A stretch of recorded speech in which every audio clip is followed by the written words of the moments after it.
Si Bilal, ginagamit ang boses niya pantawag sa prayer na ginagawa ngayon.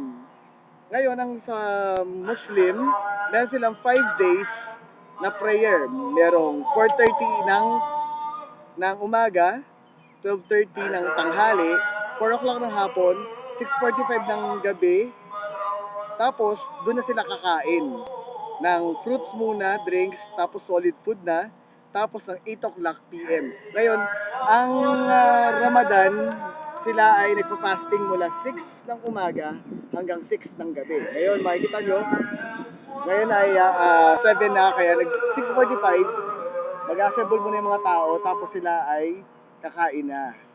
Yan. Kaya yan, mga katropay na, nagdagdagan na naman ang katalino nyo, pamamagitan ko.